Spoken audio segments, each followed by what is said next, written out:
2020 was a tumultuous year.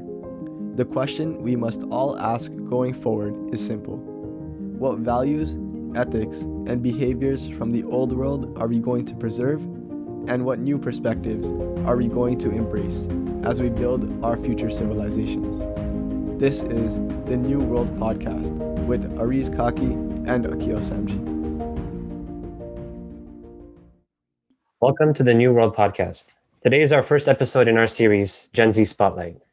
The aim of this series is to interview various Gen Z leaders, varying in industries, projects, and initiatives that go above and beyond the conventional norms of an academic pathway.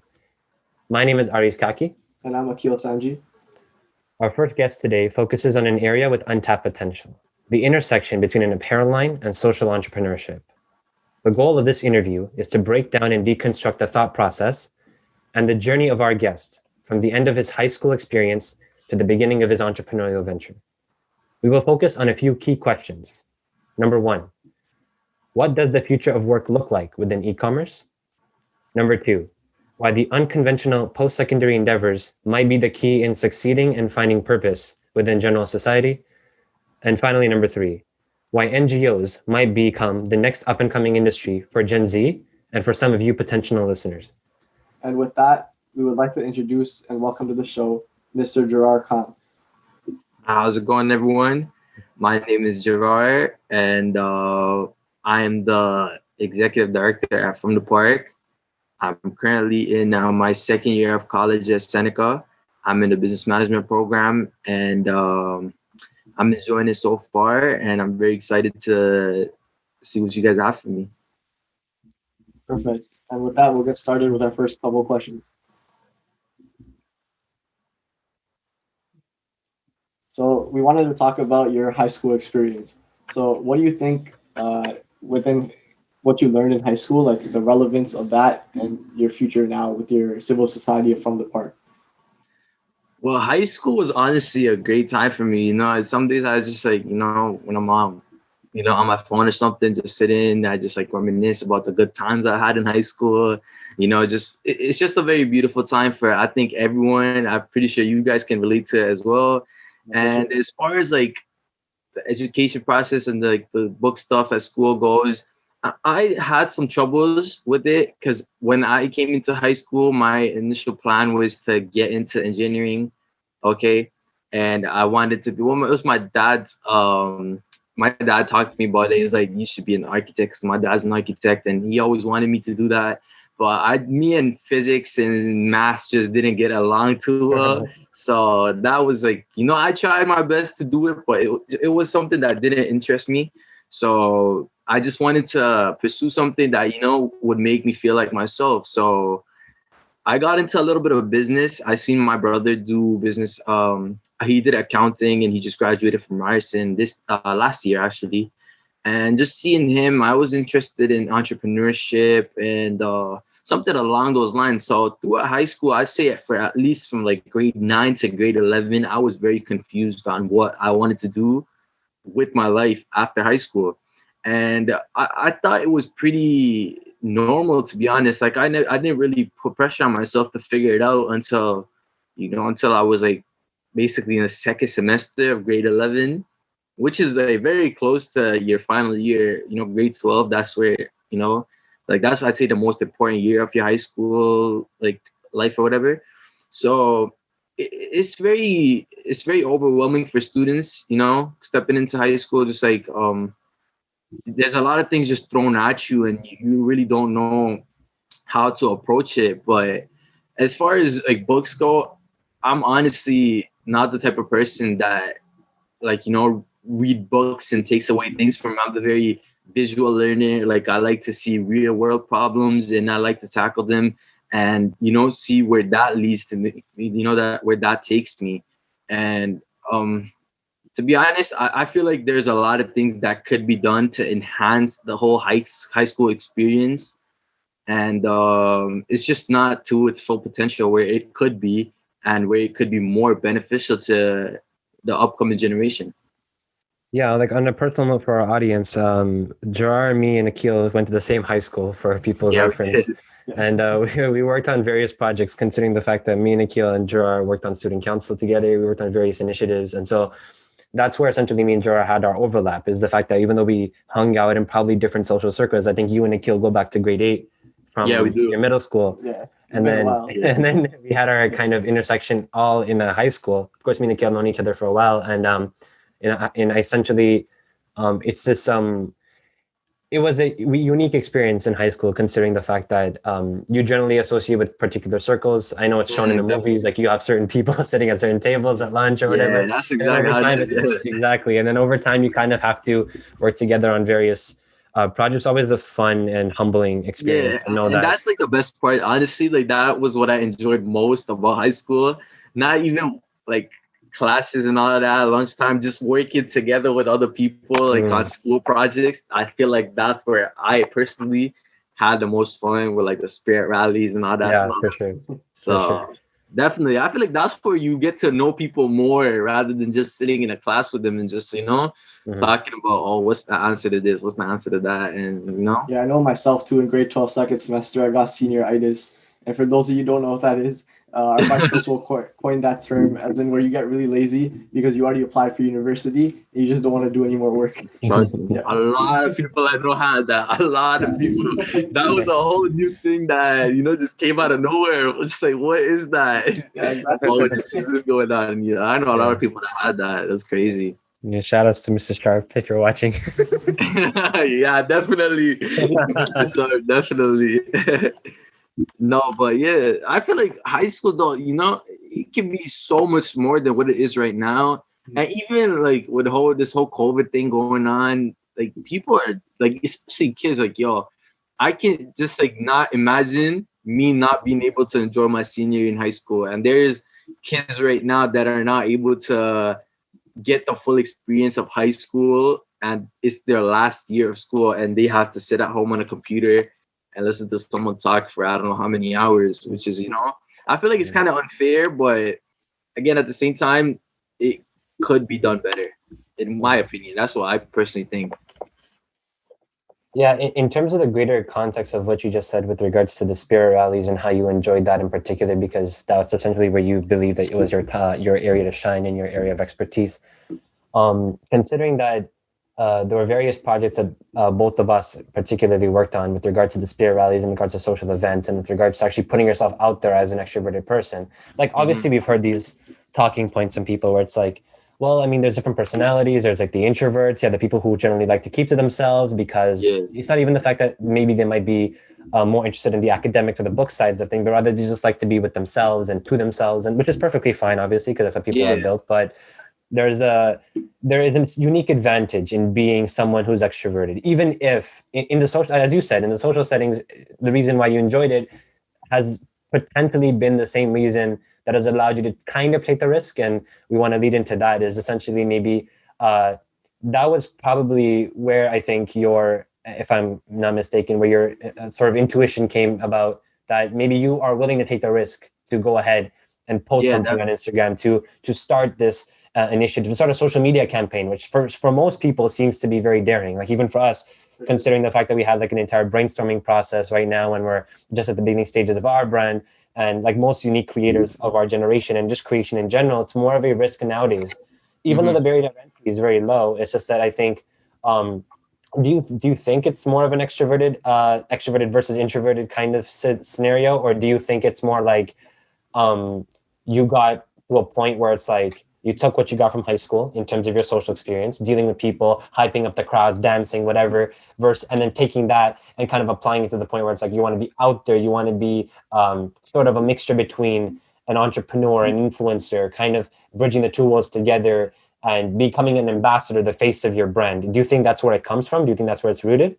To be honest, I just feel like personally for me, it's more like real life experiences, everything that I've seen since I've been in high school, since I graduated, all the problems I see around myself on the daily, all the problems that I see when I speak to other people, when they tell me that, oh, I have this going on, and I'm just like, damn, and I realize all that as a whole, like, how can I do this to, better my city, better my province, better my country, and it's also at the same time, I feel like it isn't introverted and extroverted thing, that people that, you know, keep to themselves, especially in this age of, like, you know, everyone's on social media, Instagram. We have to have like a certain standard on Instagram that, oh, we can't post this because so and so might, you know, we're so worried about other people's opinion that we often, you know, don't take those chances where, you know, you never know that if I don't do something today and someone else does it tomorrow, and they can just, you know,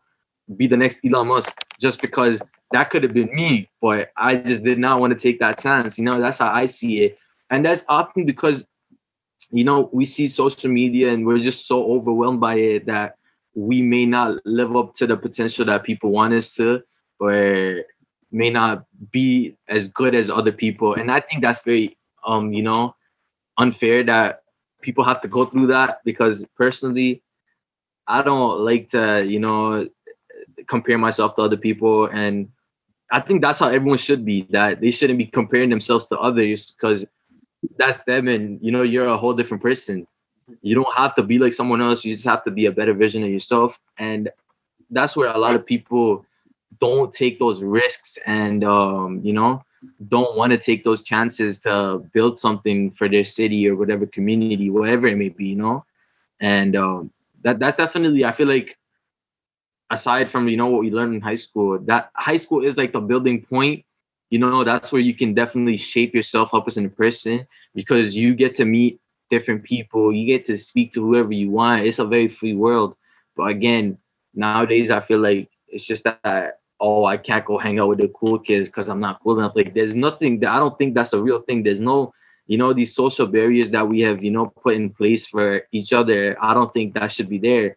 I feel like if I'm in school, I can speak to whoever I want. And, you know, as long as it's nothing, you know, nothing problematic or whatever, you know, it might be. But I feel like it could just be, it's just like, especially the new generation is just building these barriers around themselves, you know, just staying in their comfort zone. And I feel like that's where I tried not to have a comfort zone. Growing up, I always tried to do, you know, things outside what I usually do. And even now, like, you know, some days I don't want to, you know, I don't want to go outside and speak to anyone, you know, because I want to be in my comfort zone. Some days I want to change my gray hoodie because I like wearing gray and I don't like wearing black, and I'm in my comfort zone, you know. But it's very important that you don't get used to that, because as you get older, and that's what I realized, as you get older, you don't want to be doing the same thing over and over again. You need to think outside the box, and you need to come up with these creative ideas to, you know, help yourself grow and help your, you know, line of work grow. Because if you just stuck to the same thing day and day, you're just going to be a victim to the system. That's how I see it personally. And going back to social media, I wanted to ask on your opinion. A lot of people say it's distracting to like students, especially like now that school's online. But do you really think it could be used for good to like pursue a career, or as you were saying, like go over barriers? Yeah, 100%, 100%. I feel like social media is honestly a major key to expanding any type of business, brand, whatever it might be, a campaign. And personally, starting from the park myself, I did not expect the reaction that I got at all. Like, I did not think it would be significant. Like, I've had over 100 orders that I'm like almost like done fulfilling and everything. And that was because of social media. You know, it was like a chain reaction that I had one person share a picture, and then 10 other people saw it, and 2 of them shared it, and it just kept going on and on and on. And then, you know, it's very important to be socially active online, because especially this year with the whole COVID situation going on, that's where, if you were smart about it, that's where a lot of businesses expanded online through social media. And a lot of people didn't, and they've suffered from it. And I feel like it's something that, especially for the kids coming up, it's like, it's essential to them, you know, it's like an everyday thing to them. Like, I cannot see a kid that was born in, like, you know, 03, 04 and not have a cell phone by now. Exactly. No, they're like in middle school, grade 8, grade 9, going into high school, and they have the same phone as me, and I'm turning 20. You know, when I was that age, I promise you, I did not have a phone. You know, but again, that was a different time.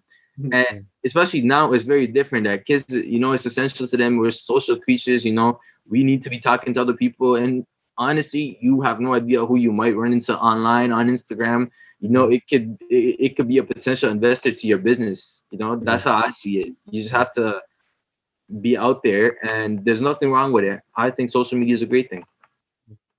Yeah, it's in focus with 2020 as like theme in and of itself, which essentially has probably become a meme by now. Yeah. Like if when thinking about the grand scheme of things, like in that same question, like often you've heard some adults, probably not our parents in particular, but whenever you're in school or whenever you're in general, like whenever you see TV or PR or the onslaught of just um efforts to kind of undermine the usage of social media. And like social media is probably like any other tool where it's like it's how the person uses it, right? There's this Yeah, platform. definitely. You can find amazing things on social media, you can find time wasters on social media, you can find horrible things on social media, you can find amazing things on social media. Like it all depends on the user. And so Yeah. like I think to myself, in like, and as you mentioned, like it was a different time, particularly when it came from us at the start of Gen Z, pre kind Mhm. of 9/11, pre mass globalization, to like 2004, 2005, when it's like, okay, becoming a bit more mainstream now for high schoolers to have a phone. We see it in TV shows.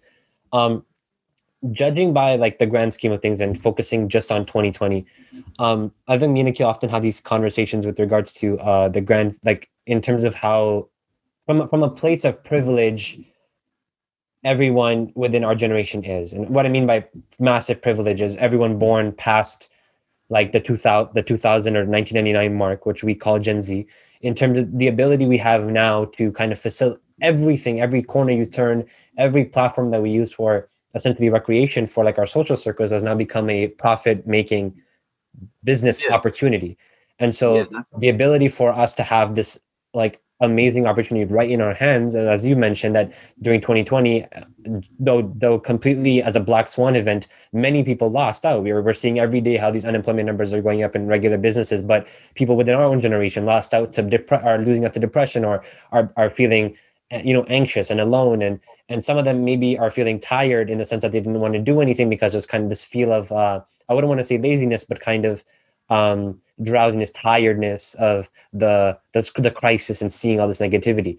I just want you to talk more about that in terms of telling that one listener that we have right now, potentially, who's like sitting in his bedroom or her bedroom, listening to this on the bus, walking, who's saying to his or herself that, you know what, it's too saturated. It's kind of cliche to do something on social media. Like everyone wants to do it. It's a FOMO, fear of missing out. Like maybe I should just stick to what I'm good at. No, Maybe if I definitely. pursue my conventional education path to either a STEM field or any other field, I can pursue the same, if I want this big success, but I can pursue it the same conventional way that everyone else has been doing it for so long. What would you say to that person? I mean, they could do that, honestly. If that's something that a person, is thinking as of right this moment, they think that, oh, I can do this, I can finish school, I can get my degree, I can get a stable job. 100% go for it. If that's the lifestyle that you want to live, there's nothing wrong with it. But I feel like whereas taking a leap, so let's think about this. Maybe 15 years back when YouTube wasn't really popping. Okay, the first creators on YouTube, like PewDiePie, the gaming channels, everything that we seen when we were in like middle school or elementary school. Look at all those people now. They took a chance. They took that risk, and now they're some of the highest paid people in the world. And just because they took an advantage of a very early. I'd say YouTube is a social media platform, or it is a streaming service, but it appears very social as of all these new updates on it or whatnot. So people that take advantage of that at an early stage are bound to be very successful. And it's like you can see that definitely right now. But as people, they say right now that they do not want to take that advantage on social media. They don't want to post their brand or their business, their small business, whatever. I feel like they're making a mistake just because you never know. It's a gamble, you know. If you put in work into a product and you put it up online on sale on Amazon, on Facebook Marketplace or Instagram, maybe, you never know the type of reaction you're gonna get. And that's just what I was saying earlier, that I did not think what I put out was gonna be taken into consideration by so many different people, and they're gonna, buy my product. And it was just like, honestly, it just happens, I believe, to people, and you wouldn't know unless you take that risk. And there's nothing wrong with, taking that regular path to do everything the same way the rest of your life. You finish high school, you go to college or university, you finish that, and you just are on a regular job, 9 to 5 every day. But it's just, if you're happy with that, why not? But again, we have so many things just laid out in front of us that we don't take into consideration just because they're available to us every day, like just on our fingertips, like just on our phone. But if we are smart about it, if we really look deep into the lines, and we can definitely, use that to something bigger. So, Before we get into from the Park, which is obviously the main focus of the podcast episode in terms of our initial breakdown of who, and for our audience, who Jarar is, I want to speak to you about the so-called post-secondary pathway, which is that we can all remember our time in high school where we had the moment where we had the guidance counselor walk in at the 11th grade at the end of it and say, okay, you know what? Are you guys ready? Next year's your last year. yeah. This is the make or break year. You know what? Like, you have to have everything sorted out, and you have 365 days or like 180 school days of the next year to decide the rest of your 90 years on this earth. Exactly. And basically, like, you know what, figure it out, and we're here to help you, and you need to do X, Y, and Z to get into this post-secondary pathway, but you don't have time to consider your post-secondary pathway because you should have known by like 4 years earlier. And so if you've changed in between, it's too late now, because if you change and you're missing a course, you need to go back to grade 9 and do that course. And so my whole thing is that all of us, obviously all three of us, are registered currently in a post-secondary education. And so we might be able to debate whether or not in the grand scheme of things, at the rate at which things are moving right now in terms of the exponential technologies, the marketing, the social media, the societal changes, the government changes, whether or not this is a valid thing to pursue anymore in terms of having a university degree in the long term. And I know it's a cliche, and like I said again, like, it's easy, and we've all seen this on Instagram where you're scrolling past a post and you see like a Gary Vee post or like some sort of like Instagram hustle or page where it says, hey, you know what, drop out of school and start a business. And it might be a cliche, but the truth in that is that there has to be some, as we've all heard, the best thing to do is to create multiple streams of income, right? You want to be safe in the case like this. If you were just running a business, if you just had a job with no security, you saw what happened to you. You had to apply for CERB. And the one thing that we want to emphasize on this podcast, and we've been emphasizing, is the fact that your best tool served is yourself.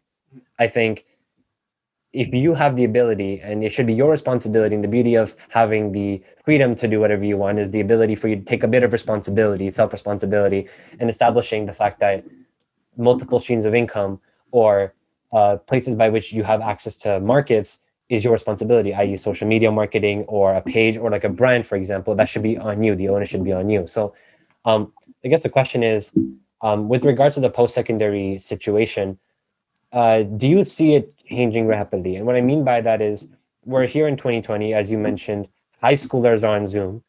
I mean, we're on Zoom at post-secondary education institutions here in Canada and probably around the world. We see people paying massive, huge amounts of money to these institutions that are simply telling you to stay in front of a computer and watch a lecture that you're paying $7,000 at least at U of T for per year, or I can get the same thing on like MIT OpenCourseWare or these big open source channels at universities for free on YouTube.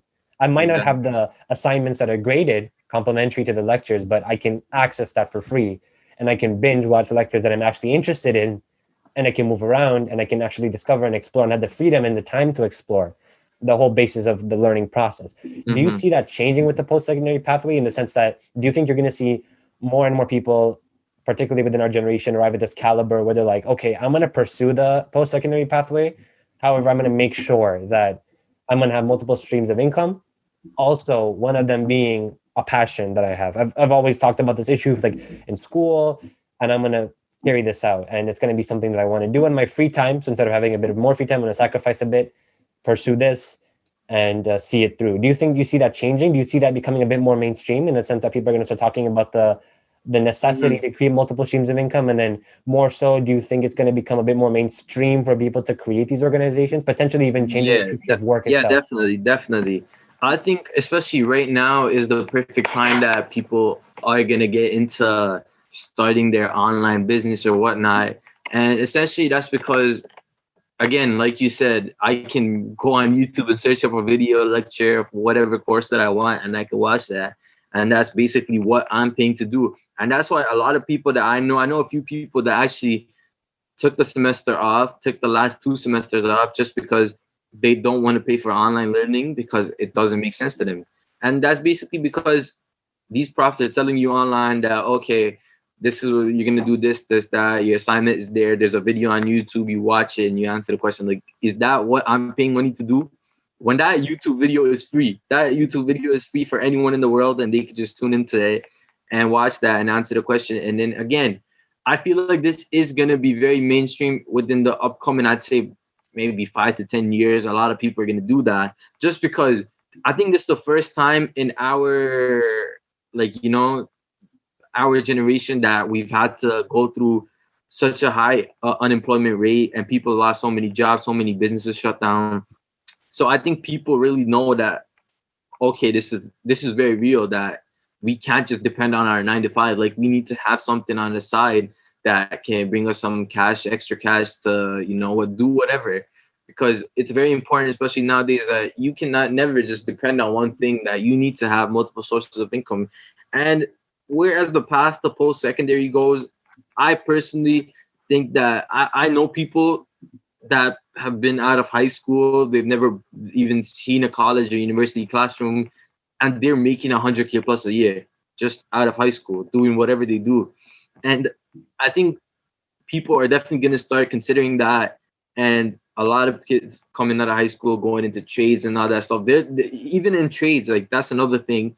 A lot of kids after high school go into programs that teach you about carpenting, electricity, or whatnot, and they're making good money. And it's great. It's honestly great. It's a different thing to do, and not the regular path that where you go to college or university after school and pursue whatever you want to. But I feel like it definitely needs to be mainstream, because personally I think it's a very important thing that you just don't need to be so dependent on one thing. And there's so much out there that you can pursue, and be the next Elon Musk in whatever industry you want to. It's just fascinating to see how every year we have something new come out, and where you're like, wow, why did I not think about that? Maybe you didn't think about this because you were too busy on your online lecture. It's like you just have to snap out of that bubble that you're in, and then go on about it from there. And definitely think that this is the right time. People need to start waking up, doing other things, and this should be mainstream. I personally think if even after we're done with this whole COVID situation and no one takes it seriously, I feel like people are really losing out. And especially kids coming out of high school now, this is the right time for you to pursue your passion, pursue something that you like. Yeah, I completely agree with you guys. Like, even my calc lectures, I don't even understand what my prof's teaching me, and I have to go on YouTube to find out what's going on. So it's like, really, what am I paying for? Yeah. Again, like, it's just at the end of the day, it sees the rich are getting richer. Exactly. That's what we're feeding into. The rich are getting richer. We're supporting them with all these universities. Like, just imagine if Ryerson or UFT loses half of their students. Like, what happens then? Just take that into consideration. Like, what happens then but again, it's just how people are, and it just depends on how you were raised or what your mentality is like in order to see these things. Yeah, not to mention the fact that we're just searching up over here that most educational services in Canada are tax exempt, and even those in the United States. And you think to yourself, as you said, in terms of this idea of the wealthy, it's like these are the same institutions that from the time we are born, like, our parents are paying tax dollars. Canadians, hardworking Canadians and Americans and British and every nationality are paying like significant amounts of dollars and pounds into the system from like a very early age. And then you pay additional tuition on top of it. And the university's tax exempt. despite them being able to hold concerts and other pointless events from an educational perspective and not being taxed on it purely because they're on university property. And it's like, that's what you're saying. It's like at this point in 2020, I feel like also it's almost been like a fragility thing where it's been like, we saw in general how the world is fragile, but we also saw how the education system or the post-secondary education system is super fragile in the sense that it took them like literally 2 weeks to migrate onto Zoom, where you had professors and TAs kind of like all juggling heads trying to figure out like, okay, like how do we mute people at the same time, and how do we like put a passcode on the Zoom session so that random people just don't show up, so you don't have like a viral YouTube that video should put it into perspective for you, because they're just so caught up in that loop of everyday things that Zoom was something new for everyone, no? Zoom was something new for everyone, and people had a hard time adjusting to this service, you know, which is crazy that, we're so caught up in this whole everyday thing that we have going on. Like, you wake up at 6, get ready by 7, go to your 8 a.m. lecture, sit in class for 3 hours, and boom, on to the next one. Yeah, like growing up, all I ever heard of was Skype, and then coming into COVID, I hear Zoom, and I'm like, what is this? Exactly. Yeah. Exactly. It's just and I feel like this is it's just scary at the same time. Personally, to me, I just think like, wow, this is really like the new world order or something along those lines, that, we're just stepping into something new just because a lot of people started getting sick. A lot of people started, just because we were contained in our own homes for, I think, 4 to 5 months, that we started to see all these things and everything fell apart. Yeah, and going back to like post-secondary, to those who are still confused about taking like, the conventional method of going to high school, post-secondary, do you think it's still valid and relevant? Like, for example, if you're going to take a business degree and go into business, do you really think that's worth it? Honestly, personally, to me, it was never worth it. Like, even to this day, like, I know this quote that I always just have in the back of my head. It's like, formal education will make you a living, but self-education will make you a fortune. That's how I see everything, basically, to myself at least. It's worth it if you want it to be. If you're passionate about being a doctor and you want to help save people, I mean, obviously you have to go to school for that. You can't just wake up and be a doctor. So there are things that obviously school is, I'm not saying don't go to school, like, I'm no one to say that, but it just depends on like what you want with your life. There's a lot of things that school doesn't teach you, like about financial security, about spending your money, about saving your money. And, personally, I wish I knew about this in high school. I wish I knew about how, credit cards work better. After, when I was in high school, I wish my teachers taught me that, but they didn't. And that's like, we're not learning enough about real world problems. And we're just too worried about, Pythagorean theorem and all that stuff. And, to me, it's like, like how are you supposed to know if, like, obviously you find out more as you step into the real world, but if you like, this is something that schools should be teaching. And as for that pathway, I feel like personally, I don't think it's something that like plans out your whole future. It's not something that you can really depend on nowadays. For sure, yeah. No, especially too, like recently I started learning how to do my taxes, and I'm so thankful for like tax software and things like that. Because had that not been there, I had no clue what to do.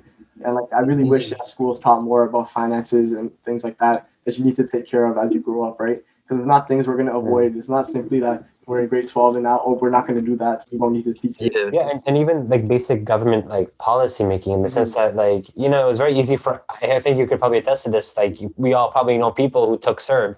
For those of our audience who are not from Canada, essentially CERB was the stimulus check equivalent here in Canada for shutting down the country, essentially. Where the government was like, hey, we'll shut you guys down and we'll give you a check and be happy. And it's like we all kind of considered it at first, because even if we think back to high school, we were always, even if it wasn't a business course, we were always essentially told, I think maybe around this time, we've all kind of learned indirectly that really there's a different role that government plays now, like we've realized, whereby my perspective on the role of government has changed. Like, it used to be that when we were in school, we were taught that, government is accountable to the people, and that And nothing can happen with a stroke of a signature and without a democratic process. And you think to yourself, okay, well, if that's the case, then how did all these CERB checks get sent out? Like from a Mhm. stroke of a pen, some unelected governor of the Bank of Canada gets to print out billions of Canadian dollars, right? Devaluing our currency, sending these essentially paychecks to people to like be unproductive and not do anything. And we probably know Yeah. many people who essentially took that, and rightfully so at the beginning because no one knew what the hell was going on. But then over time, thought to ourselves that that was essentially the alternative. And it's like we were never taught this in school, whereby it's like, well, if you let the government, if you agree with the government printing more money, and you agree with the government sending you stimulus checks, it's not boosting up the economy. It's not even a stimuli. Yeah. It's literally driving the value of your currency down. So That's then, it. what was the point of you saving that one? The value of your dollar that you save today is not going to be the same value in a year's time because Exactly. your government is printing for the stroke of a signature billions of dollars. It's always funny to me whenever I watch these news prompts when I hear Justin Trudeau says, "You know what? Today we're going to be sending another $1 million to X," and I'm like, Yeah. it's very easy to say that, like as a politician, because you're not really accountable to anything. And then in school, we were taught, hey, you know what? Like these politicians are there for you. These taxation systems are designed to put the people I first. know. I personally see it as like a whole loop of a lifetime, that Mm. we're just taught these things growing up. And as you get older, it's like either you choose to have them in the back of your head or you just, like, you expand your thinking, you expand your circles, and, you speak to new people, you learn new things outside of these books. And, again, it just comes back to like how you are as a person. If you're willing to take that risk, if you're willing to make change, if you're willing to, do better for yourself and help others too, it's just like you want to enhance the quality of your life, or do you want to just continue what you're being showed? Yeah, so moving on to the focus of today's podcast, which is your civil society organization from the park. Mm-hmm. So for our listeners, essentially, we wanted to sort of break down to you exactly what the definition of this word that we're saying, civil society NGO, essentially is. And as essentially when Jarar's organization popped up on our radar on social media, we sort of kind of began to look into this idea of like civil society. And by definition, civil society can be understood as a third sector of the economy, distinct from business and government, which includes the family and the private sphere. And like essentially, if you think about it, majority of our societies are essentially here in the developed world have focused on NGOs and charities. Mm-hmm. But I guess now we're seeing this sort of movement, as you've mentioned, the popularity of this young entrepreneurial led, like from an entrepreneurial perspective, rather than like a simple NGO or a simple charity. Because these Mm-hmm. conventional charities, whether they be religious or secular or whatever the case may be, have been sort of the very traditional standard model. Essentially, you would have Yeah. people crowdfunding or certain people donating a particular amount of money, Yeah. and if they do that, then your society, your charity can stay afloat, your food bank or whatever, your clothing drive can stay Mm-hmm. afloat. And if they don't, well, then I mean, you're kind of stuck for that month. Versus, I think what we're seeing right now in terms of civil society and its importance mixed with social entrepreneurship per se, because it's a sort of new kind of take on changing the conventional norms of how we do charities and how we actually fundraise for a particular issue. I think that's what we are trying to hit home here with regards to From the Park. So, in terms of From the Park, what was the initial motivation? Like, why did you start the actual organization? Like, what did, like, essentially, if I'm not mistaken, From the Park focuses on violence and essentially unrest within the city of Toronto in particular as a Yep. microcosm. And then sort of eventually, as we'll talk about later, would want to expand in different areas. But what was your initial motivation besides the whole 2020 hype whereby we wanted to do something? Was there a particular set of events that kind of were set in stone? Well, to be honest, out of high school, I just seen a lot of things change where I live. I seen a lot of people, just everything after high school is what led up to From the Park. And over this past summer, I was into photography for a little bit. And this essentially started off as a photography venture. Like I wanted to do something with it was shoot from the park initially, and I wanted to do something with photography. And it was very crazy. I was at a hat store one day. I was getting a custom hat, and I told him to print out shoot from the park on the hat. So as I was getting it stitched, I'm just there looking at the text, and then shoot from the park. Like it just didn't sit right on the hat for me, and I just cut out the shoot from it, and then it was like from the park, and it just like looked so much better to me. And I was just alone that day, like just doing my regular errands or whatnot, and I just started getting into like brainstorming to myself, like from the park. It just kept coming back to me, and I started this whole idea where I would put this on a merchandise piece, any item, shirt, hoodie, whatnot. And I want to sell this to raise money for my community and other communities around the city of Toronto. And I essentially wanted it to be a lifestyle brand at the same time, that I want people to wear from the park as anything else, like, as they would wear a Nike hoodie or Adidas hoodie. But at the same time, I want all the profits to be donated to a good cause. So a program that helps the youth in any type of community, any type of, situation, get out of that whole bubble that they're stuck in, and, essentially make things better for them. If selling a hoodie that I get, helps one person, stay off the streets, help a kid stay away from street violence, gang violence, or whatever it might be, I feel like, I've accomplished my whole mission. So that was where the idea came from. And then I just really got into it with a friend of mine, and I'm like, I want to set this up. I got a whole logo design ready and everything, and I just started working on it. And I didn't have any funds from the government or any other organization, so everything was funded out of my own pocket. So I just go place an order for a bunch of hoodies, and then I get them printed. And then there were some hiccups in the middle, but thank God when I put it out, I had a very good initial response from the people that choose to follow me. And I did not think it would be that busy, but it got really busy for me. I was the only one handling the whole social media account and everything, taking out the orders, and it was very messy. And then that was the idea behind it. And I just wanted to do this because I've seen a lot of people, just where I live, I've seen a lot of people, pass away. I've had a close friend of mine pass away due to whatever it might be. And then, I just felt like I want to do something better for my community, because I don't want to see anyone else have to go through what I've been through. Seeing the things I saw, I don't think anyone, really deserves to go through that. And if I can do something for my, anything that I can do to help, I'm willing to do it. And that was the whole idea behind From the Park. And, that's that. And I wanted to talk about clothing. What made you think of selling clothing as a way of raising funds? Well, because I wanted this to be a lifestyle thing too. Like, I want people to wear this and be like, oh, you have the From the Park hoodie. And I'm like, yeah, that's that. And, I wanted it to be like that. And I chose clothing because it could be represented as a campaign. It could be a form of show a form of solidarity.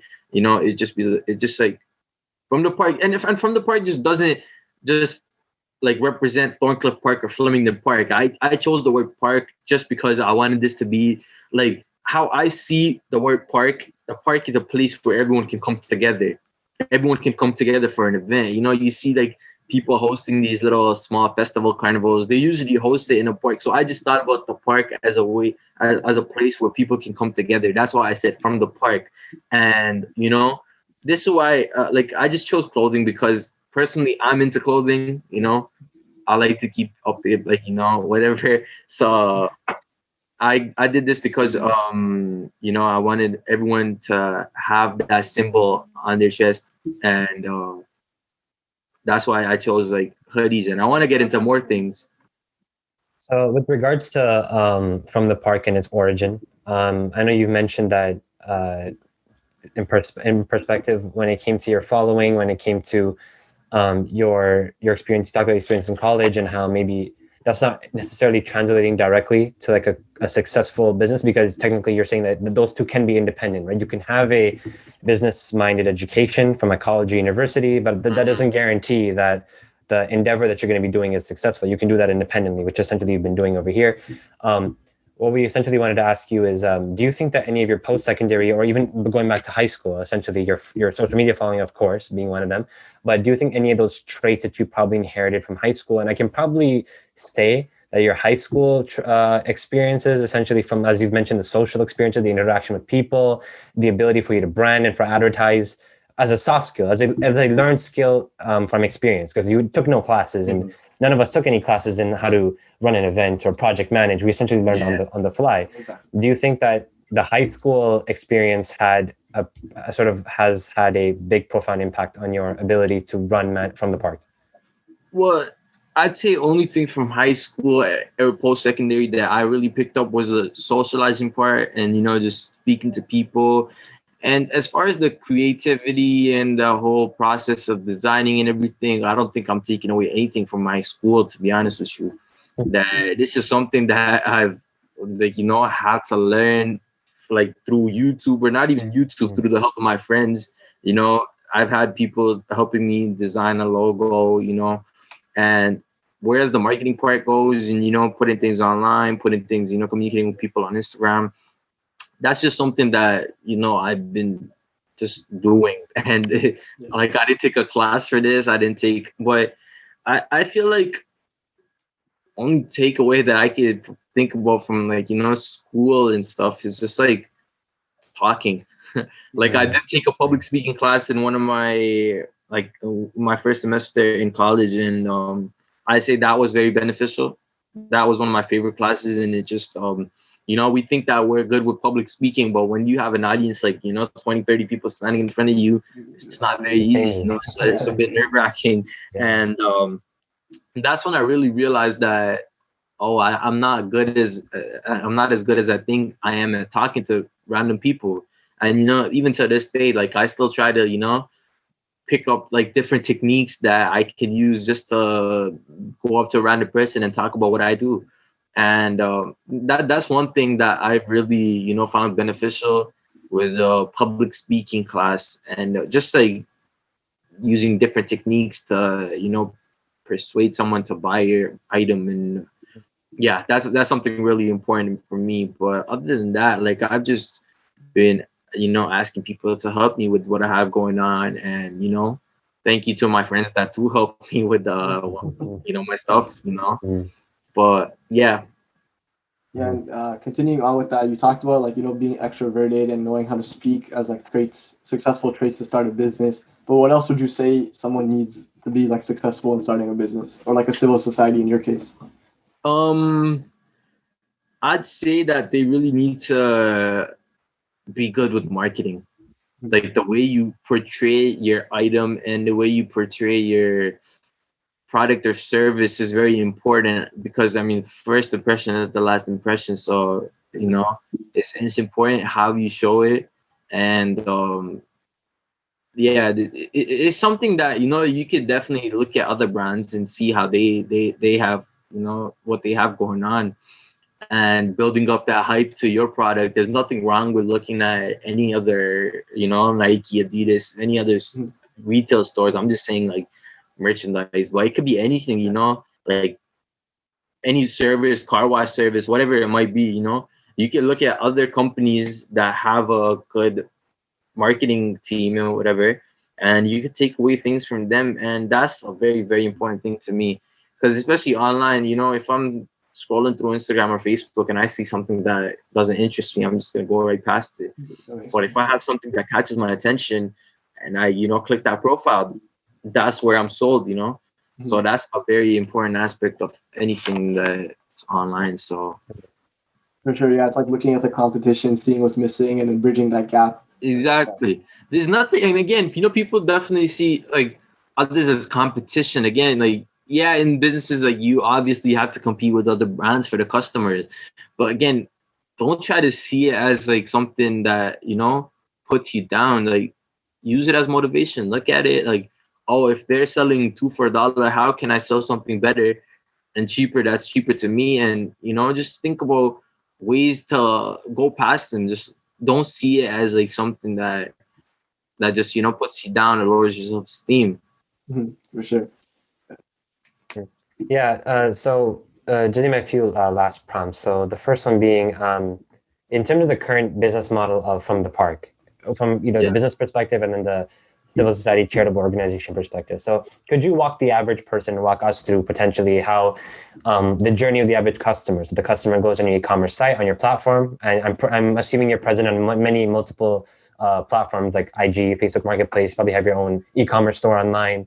If the average customer comes to the store, places an order, essentially how does the business process from your end work on the back end? So from our end, we see purchase made, thank you. From your end, what do you see the moment that purchase is made? Well, as soon as someone contacts me, well, I don't have an official, my website is in the works right now, but I don't have an official like online website where you could just buy a product from. Everything I do is through Instagram DMs. So when a person does message me, I take the orders, make sure everything's correct. And then I would write it down. And then I already have a supplier for my hoodies. So I'd usually send out an order list every week. And then once that's gone to them, they just do the printing part because the hoodies are already been, made or whatever. And if I don't have any size, they make it and they'll do the printing, whatever. And once that's done, they pack it up and they send it out to me. I actually had some technical difficulties this past month, basically, where I just got hit with a bunch of orders at once and I was busy with exams and all that stuff going on. So, I was held back, but that's what it basically looks like. And then once I get it, I pack it up myself and then I deliver it myself. Like I don't really have shipping like available. So, but I'm definitely working on that. Like I need a more stable shop, I'd say, where I get an order, it's easy to deal with, and all I have to do is just put a label on the box and send it out. But definitely working on it. I'm looking at other people. I've been like the past week, I've just been looking at videos on YouTube or looking at other businesses how they do their behind the scenes and everything. So it's definitely something that I need to learn from. And I'm just working on that for now. Yeah, and continuing on this trend, it seems like you started local and you're looking to expand. So what do you see for the future from the park? Like, are you looking to donate to more charities? Are you looking to make more merchandise? Yeah, 100%, 100%. I want to do this like every season. Like, I want to put out something that I can sell to raise money for different charities. My first one was Go Green Youth Center because I have very close ties to them. And, I worked for them for a long time. And, I just know the people there personally. And I feel like it's a great, great organization in the communities of Thorncliffe Park and Flemington Park. They have a great program and they're non-for-profit as well. And I really wanted to donate to them for my first time. But in the bigger picture, I want From the Park to be a very Toronto-based company, non-for-profit, not company, not-for-profit. And I want to go out to other neighborhoods. I want to expand my network and speak to other people in other neighborhoods, see what problems they're having. And I want to, sell the merchandise there and raise money for them and help, resolve their issues. And I want to, definitely look into a more of a solid place where I operate, like you see TNO offices, you see like FNS, and I just want to be at that level as well, because I definitely think I have the potential for that. And as that's for the civil society or the NGO part, but as for the text, like the logo From the Park, I want it to be treated as a brand at the same time. I want people to think that this is like legit clothing. This is not just like, a free shirt that you'd get like a volunteering at a thing. Like, I don't want it to be treated like that. I just want it to be treated like a legit thing that, From the Park brand. Wow, that's cool. I want it to be treated like that. And that's also one of the reasons why I picked hoodies. Like, I could have done anything else to raise money, but I picked hoodies because I feel like people can wear it.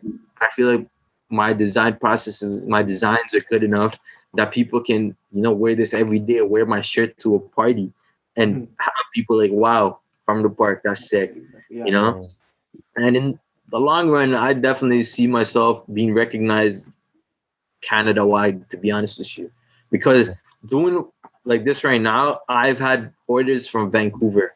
Wow. Okay. I've had people asking me if I ship to Vancouver, and at the moment, I don't ship to Vancouver, but I'm looking into that, and I want this to be, because coming from Toronto, what's the Toronto brand that comes to mind? Like the Draco VO. Exactly. Yeah. That's something that honestly, that's something that I take away, like my design process, because why not? There's nothing wrong with it. You know what I mean? If people are paying, $150 for a hoodie with an owl on it, why can't they pay $40 or $30 for my hoodie, and all the profits are donated? And that's where, I believe in myself that I can do more with this. And I definitely think I have the potential to make this brand grow, make this initiative grow from Toronto all the way across Canada. Yeah, in terms of the processes that you're talking about, like the other various initiatives that you eventually want to take. So maybe in a different part of the city, it could be tackling homelessness if it's in the downtown core of Toronto, or if it's in other parts of the city. I can only think of possibly even, what basically comes to mind for most of our cities right now, because of the situation we're in, is either the massive influx of people who are homeless, and how this is a big issue, whether it be tackled by government. And we obviously know that the effectiveness and the success rate of any government program is probably near to zero.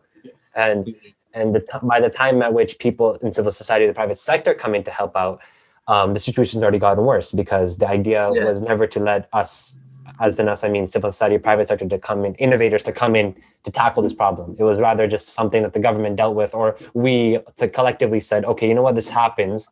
We're going to wait till it becomes so bad that it's a breaking point, and then we're going to deal with it. And then when we deal with it, it's probably not going to be the best solution. It's going to be like, okay, we're going to put these people here, and we're going to make our city worse. And so my whole thing around that is, do you see from the park, beyond just the clothing operation, do you see from the park in the long term, and we can do a long shot or a moonshot operation here, 5 to 10 years, do you see yourself being more involved, not just with the apparel part, but with the organization part itself, the charity part, and the so-called execution of innovative programs? Because when I think to myself, and I think it's a standard practice and procedure for many companies and corporations to have a corporate social responsibility moment. Like you have TELUS and their mission to educate Aboriginal and Indigenous communities, or reduce climate change, or you have Apple's the eco care thing, where it's like they make sure all their products and their entire building and all their offices are net carbon zero by X year. Like you have these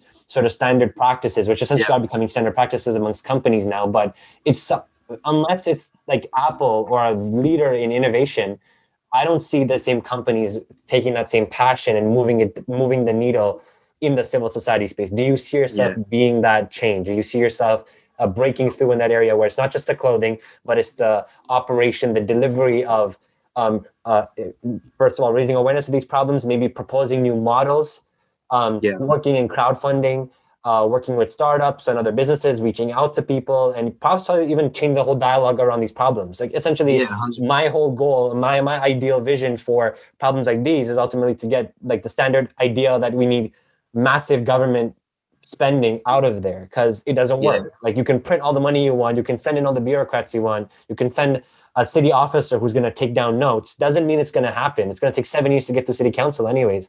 So my whole thing is, do you see from the park filling that void in, and potentially even competing with other competitors that we're going to be up and coming and trying to do the same thing as you? Yeah, that's what I'm all for, to be honest with you. Because the difference is, like, all these other brands, these companies that you've listed, they make money, and that's not my goal here. If I wanted to make money, like, first of all, I'm investing out of my own pocket. I don't have any like legitimate funding from any type of service or program, that usually funds like these local youth centers. I don't have that. So everything I did was funded out of my own pocket.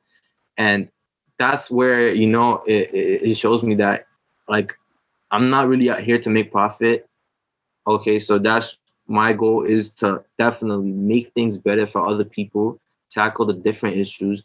Like I started off with, like, obviously, like, the whole message is for the youth, to make things better for them, to ease their problems. But as we grow this brand, within the next year or 2 years, I want to start personally raising the money and using it myself to make things better for these, situations that have like homelessness in downtown, or, raise money myself to maybe hand out meals on Thanksgiving or something to these homeless people. And, that's what I look forward to doing. And definitely within the next, I'd say, personally, I have a lot of faith in this. And I really think that by next year, this is going to be a mainstream thing. By next year at this time, this is 100% going to be a mainstream thing. And, that's why I'm really excited. That's why I haven't been working as much on this right now, because I've been working just for like the next upcoming, I'd say like 5 months. Like I already have planned out what I want to do, because I'm nearly sold out of my merchandise at the moment. So I want to plan out what I'm doing for the next 5 months. And I really want this to be a mainstream thing in our city. And once I hit that, milestone, after that, everything I do is like, I'm looking to go into anything. And I'm open to conversations with everyone and anyone. Like, I honestly don't see myself as like the director of this. I don't, even someone said that to me like a couple weeks ago. They're like, "Oh, you're the ED of like executive director of FrmThePrk," and I was so weirded out by that. I was like, it's just so odd to me. I'm like, no, don't say that. I'm like, sorry, excuse me. Let me just get a sip of water. I just see it as like, I'm open to speaking to anyone. I don't want to be considered that person. Like, I'm open to conversation with everyone, and I'm just like, if you have ideas, if you want to have any type of input with me, we can talk about it. And I'm willing to help you with that, because personally, I think if I have this platform, if I have this way where I can voice other people's problems and opinions, then why not? What's stopping me? If it can benefit everyone at the end of the day, then why shouldn't I do it? I just see it like that. And whereas like these problems, everyone sees it, what, like, you raise money, you donate to like whatever, you put it $5 in a box, you're just seeing that $5 going to the box. You're not seeing what happens with it after. And that's why I'm like, I want to really see where that money goes, and I want to, put it to the right cause. Like removing the middleman, essentially. Yeah, and being more transparent too. Yeah, for sure. So where can our audience find you in terms of your social medias? Well, on social media, currently just on Instagram at FrmThePrk, FrmThePrk. So that's where we're at right now. But I've been working on a website which should be ready within the new, like, first 2-3 weeks of January. And that's that right now. And I think as far as merchandise goes, I'm all out of it, and I'm very excited about putting something new out, and working with someone outside the community where I live. I want to meet new people. I want to see what I can do from there. And again, I want this to be a whole citywide. I'm trying to involve as many people as I can in this. Like, I'm trying to set up a whole board. I'm trying to have like a whole creative team if you're up for that. I'm just speaking to people right now that whatever they want to do with this, because I want people to treat this as their own thing. Like, I don't want any credibility for it. I don't want any credentials. I don't want anything, honestly, I don't even want, I can give out the Instagram to anyone. Like, if you want to manage it, go for it 100%, I'm just very open to, just talking to people, seeing where we can go from that. And because that's how I think I can personally expand very well, and, be a major brand in the city and be one of the biggest fundraising charities, NGOs, whatever you want to call it, in Canada. That's my that's how I see this in the next 5 to 10 years. And just starting to sum things up, for people looking to go into like civil societies and NGOs and things like that, what do you see a civil society as in your eyes, and like how would you explain it to them? I would say just like look at the everyday things that a lot of people don't realize, whatever, like, we see all these like shootings on the news, we're seeing everything go on, and we just see it because it's like an everyday thing. Like, you just see it pop up on the news, you see the headline, all right, sorry for your loss, whatever, go on about your day. And I feel like that's where we're missing the point. Like, people don't realize how serious that is until they've been affected by it. So they just ignore it. And God forbid, if you are affected by it, that's where it just like, that's where it hits you. And I feel like people just need to avoid that and like just see in between the lines, like the everyday problems that you see around you, you know. Again, homelessness in the city of Toronto, like it's minus 10, 15 degrees outside, and there's some guy just laying on the street, you know, trying to keep warm. And it's a scary thing, you know, when you see it like that. So it's important. I feel like, again, you have to be passionate about this too. Sure. You have to have that little spark in you that says, oh, go do better, you know? And I mean, there's nothing wrong about not being passionate. I mean, you know, you're not like, it's not your job to help other people, but again, it's just something that you just need to be willing to do. And it doesn't matter how small you start off. It could be just donating $1 to, you know, like a food bank, or donating a can of something to a food bank. And it could be something as small as that, and it could lead to something so big. Because initially I started off as a photography, going from photography to selling merchandise to raise money. It's just like a whole two different things, you know? So you just have to have, like, you know, just take that leap, and you It's never like know. going back to what you said about like not being afraid to take risks because you get rewarded for it, right? Sorry, could you repeat that? Well, I said like it's just like going back to what you said about, you know, taking risks and getting rewarded for it. Exactly. That's what it is. That's what it is. No, you have to, because so what if you fail? Like I see like this. I got like 150 sweaters made, and I honestly like, so what if I fail? I just what is it? There's nothing wrong with it, you know. That's how I learned. And that's what a lot of people tell you, like, you know, there's nothing wrong with, you know, making a mistake, or, you know, not going through with what you actually aimed for. There's nothing wrong with it, you know. That's how you learn and you build. Yeah, before even ending with our three takeaways, like another thing we want to reiterate, learning from Jarar right now, is us three, just by being on the podcast, are very relatable too. Like we grew up in Toronto, and if you're listening and from Thorncliffe or Flemington Park, chances are you probably know one of us, or you've met one of us, or you've seen each other in some sort of area within there, or if you're in the city of Toronto, we are Torontonians. We are your age. We are all born in 2001 or 2000. You know what? We grew up in Toronto. We have access to the same social medias. You know, we have access to the same amount of disposable resources at our fingertips as anyone else in the city, right? If you're in Canada, you have the same access. Anywhere in this country, you have access to the internet. You have access to all the information. So essentially, is what Jarar's trying to tell you is that, yeah, you need to be passionate, but the idea is that there's a sense of relatability that we're trying to portray in this podcast, which is why we're super relatable. Is the fact that when Jarar says stuff like, and when we say stuff like, even though it's cliche, like, so what if you fail? Like literally, I'm saying now, like, take it literally, like literally, so what if you fail? Like you're not going to be evicted from your home.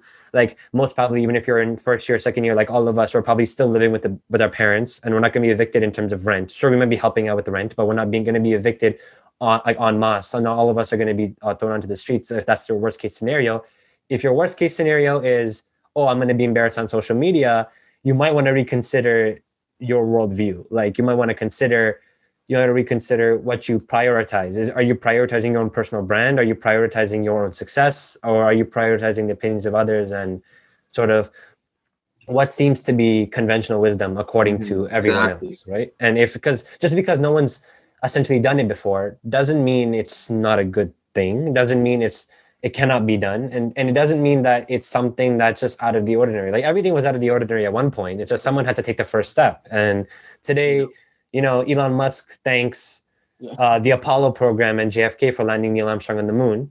And now 50, 60 years later, a private company is sending people into space. Not a government anymore, a private company. So, I mean, everyone has to take strides. And that's something, sorry to cut you off. I was just reading an Elon Musk tweet. Apparently, during the Model 3, like the Model 3 development of Tesla, he contacted Tim Cook about selling Tesla to him for 1/10 of its value, what it is today. And I don't know, this was probably like 5-6 years ago. And 5-6 years later, he's worth 10 times more than what he was trying to get 5-6, like a little bit ago. And that just puts it into perspective, like, you know, Tim Cook didn't take that chance of buying Tesla, and look at where it is now. Yeah, for sure. Stay Like everyone that. has to start from somewhere. Everyone has to start from somewhere. Yeah, all of us we're filming a studio. We built a studio in our own house, in a room. You are working from your home, your apartment.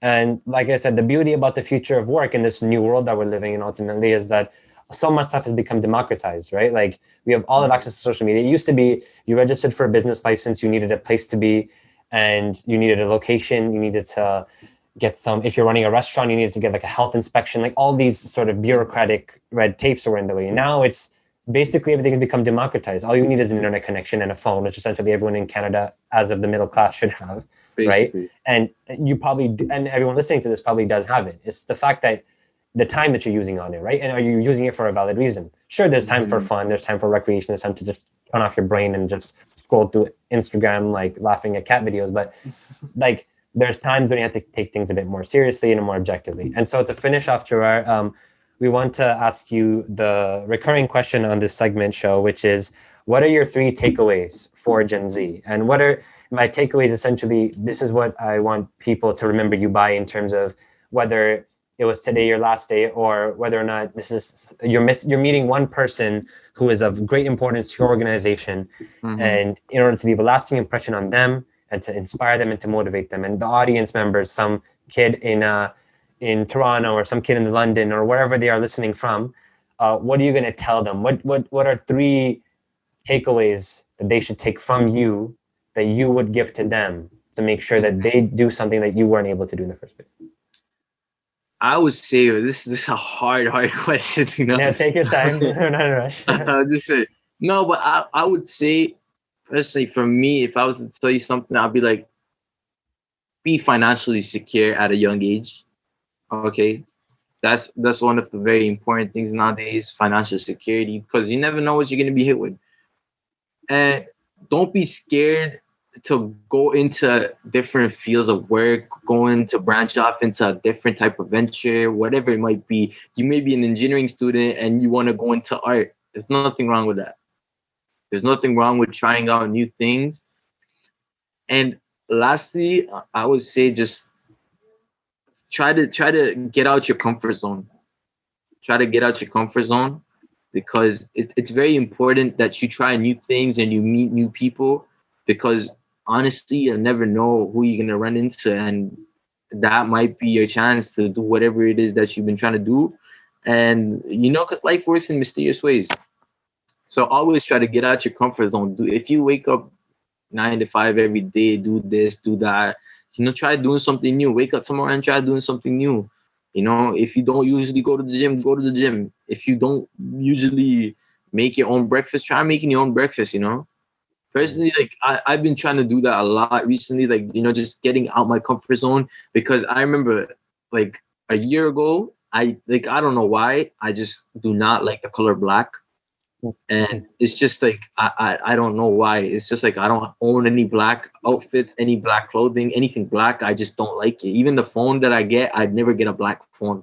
It's just like, I don't know why I have that. But this year, like, as I'm getting older, I want to break out my comfort zone, and I want to, like, something such as small as like wearing a black hoodie or black jeans, black shoes, I'm just trying to do what I can to better myself and, be a better person. So that's what just taking things like one step at a time, One step at a time. Something as small as that could, you honestly, it could have a huge impact on what's to come tomorrow. So definitely, just try small things can potentially just build up to you never know what they can build up to. So compound, yeah, for sure. That's what it is. Yeah, and is there anything, we might have missed, anything you want to say, like final points? No, honestly, I'm just like very excited to be on here. Thank you guys for calling me, It was actually very crazy to me that you guys asked me to come on a podcast. I was like, what? Thank you guys for having me on this. I think what you guys have going on is really great. And I'm honestly very excited for you guys, and very excited to put out what I have coming in the new years. And hopefully 2021 is better than what we had this year. For sure. Definitely. And, yeah, very excited, man. Definitely. Yeah. Thank you for joining us today. Thank you. Thank you so Good much. luck with your business and your civil Thank you so society much. and your rest of your endeavors. Take care. Great. Thank you guys so much. Thank you for listening to this podcast. Be sure to like, subscribe, comment, and share. Check us out for an audio-only experience on Spotify, Apple Podcasts, and other outlets. Follow us on all of our social media, and please consider supporting us on Patreon. All of these links will be in the description. That's it for us today. Welcome to the new world.